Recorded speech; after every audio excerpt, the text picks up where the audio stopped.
ये बड़ा सुंदर होता है जब कोई साधक अपने अंदर उठते मनोभावों को अभिव्यक्त भी कर पाता है। तो जब मेरे पास अपने प्रश्न या अनुभव लाएं तो खुलकर उन्हें अभिव्यक्त करें। अभिव्यक्ति भी एक प्रकार की मुक्ति है। जो अनभिव्यक्त रह जाता है वो तुम्हें बांधता है, और जब तुम ठीक ढंग से अभिव्यक्त कर पाते हो तो तुम अपने अंदर सचमुच एक मुक्ति की भावदशा को अनुभव करते हो। ये सुंदर है। कई बार तुम जिस रहस्यमय जगत का अनुभव करना चाहते हो उसे अभिव्यक्त करते करते तुम और गहराई से अनुभव करने लगोगे, क्योंकि ये अभिव्यक्ति और अनभिव्यक्ति उसी का खेल है। जो मैनिफेस्टेड है और जो अनमैनिफेस्टेड है उसका ही ये कार्य व्यापार चल रहा है।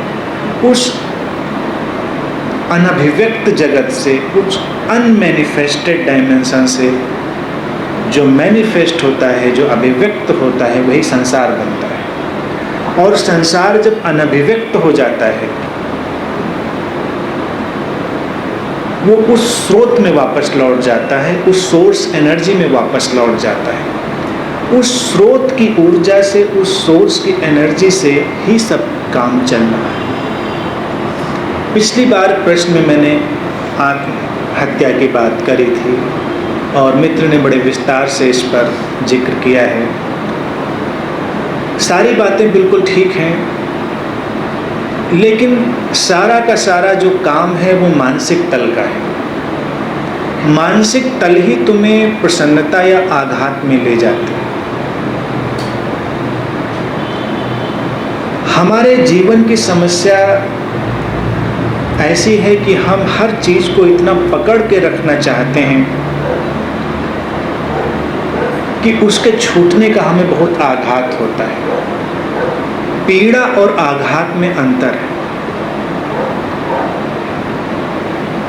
एक व्यक्ति इन दोनों को मिला लेता है, इसलिए बहुत भ्रमित हो जाता है। तुम जिससे प्रेम करते हो, या तुम अपने शरीर से प्रेम करते हो, या तुम जिस जगत से प्रेम करते हो, उसके जाने पर तुम पीड़ा का अनुभव कर सकते हो। पीड़ा स्वाभाविक है, मानवीय है, लेकिन आघात मानसिक है। आघात उस स्थिति से उत्पन्न होता है कि ऐसा नहीं होना चाहिए था जो हो गया है,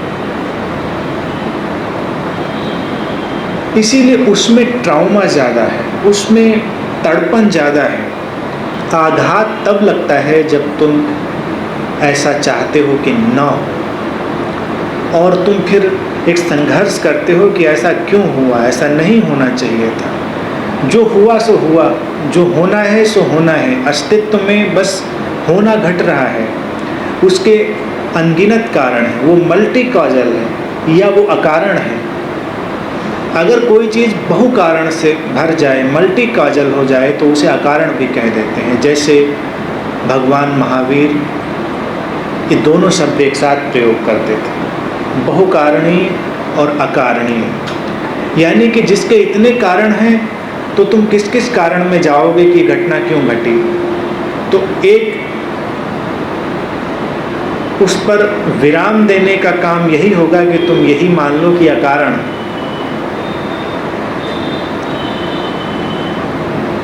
दुर्घटना भी ऐसे ही होती है। तो ये जो पीड़ा है, इस पीड़ा का क्षेत्र तुम्हारे मन से गुजरता है। अब चाहे वो शरीर छूटने की स्थिति में हो या किसी भी स्थिति में हो, तुम पूरे जीवन निरंतर इस पीड़ा और आघात के द्वंद्व से गुजरते हो। एक साधक के लिए अपरिहार्य है, एसेंशियल है कि वो बहुत जल्दी ही इस पीड़ा और आघात के द्वंद्व से मुक्त हो जाए। पीड़ा से साधक गुजरेगा क्योंकि वो संवेदनशील बनेगा, और अगर एक साधक संवेदनशील नहीं है तो वो साधक भी नहीं हो सकता, गहराई में जा भी नहीं सकता। तुम किसी भी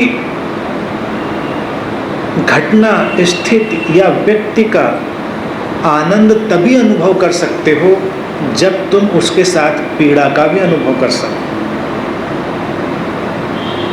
दोनों साथ साथ चलते हैं। इसीलिए जो लोग आध्यात्मिक तल पर आज के न्यू एज कल्चर में एक फील गुड फिनोमेना की बहुत तलाश करते हैं, वो उथले रह जाते हैं, शैलो।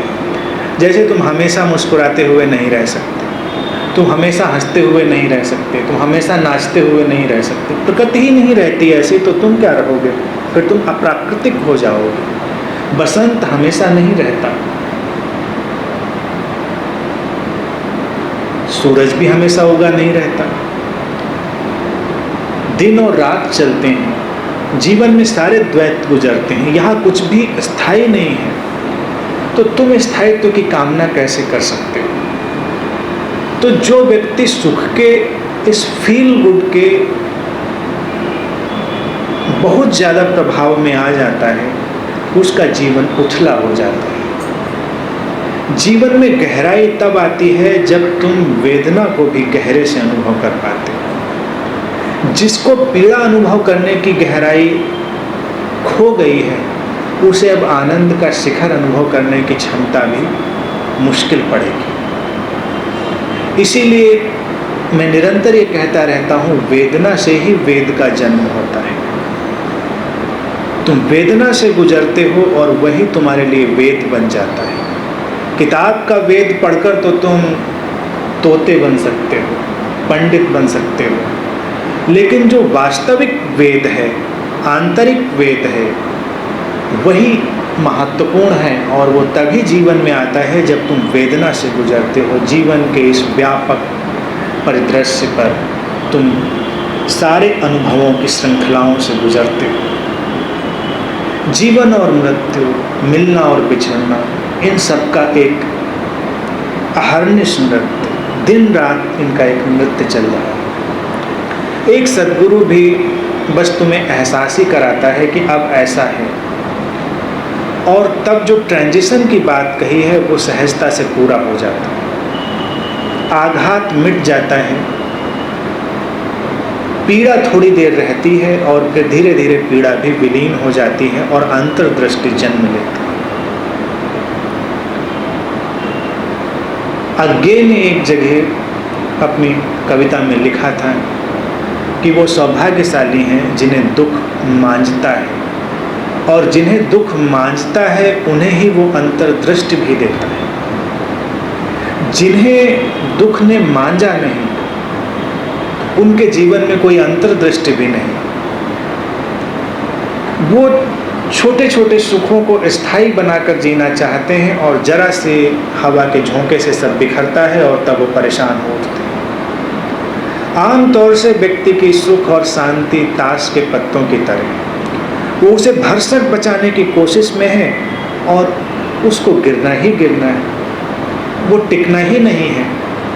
एक साधक वो है जो इस नियति को जान लेता है, जीवन की क्षणभंगुरता को जान लेता है, और फिर उस तथ्य के साथ साथ चलता है, उस तथ्य के साथ साथ जीता है। जैसे ये शरीर है, इसको अमर बनाने की कोशिशें मूर्खतापूर्ण। तुम्हारे योगी भी आजकल ऐसा प्रचार करने में लगे हैं कि 200 साल 400 साल तुम जियोगे या वो जिएंगे, और तुम मानवता का इतिहास उठाकर अभी देखोगे तो पिछले 4-5 हज़ार साल में कोई भी 200-400 साल का आदमी रिकॉर्ड में नहीं। जब तक तुम हो तब तक तुम स्थिरता और शांति से जियो, तुम एक अंतर्दृष्टि से जियो, यही अध्यात्म है। तुम पीड़ाओं से गुजरोगे और पीड़ाएं तुम्हें और निखारेंगी, लेकिन तुम आघातों से मुक्त हो जाओगे। तुम्हें कोई शौक नहीं लगेगा, क्योंकि तुम जानते हो ऐसा ही है। सुबह फूल खिला है, सांझ को बिखरेगा। तुम उसके चिरंतन होने की कामना नहीं करते, लेकिन उसके क्षण भंगुर की कल्पना से तुम उसके साथ जीना भी नहीं बंद कर देते।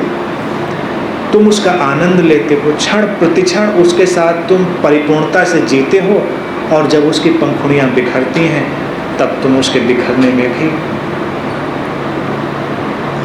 सहयोगी बनते हो सकता है वो बिखरना तुम्हें थोड़ा उदास कर जाए, उदास करता भी है, लेकिन वो उदासी व्यर्थ नहीं है।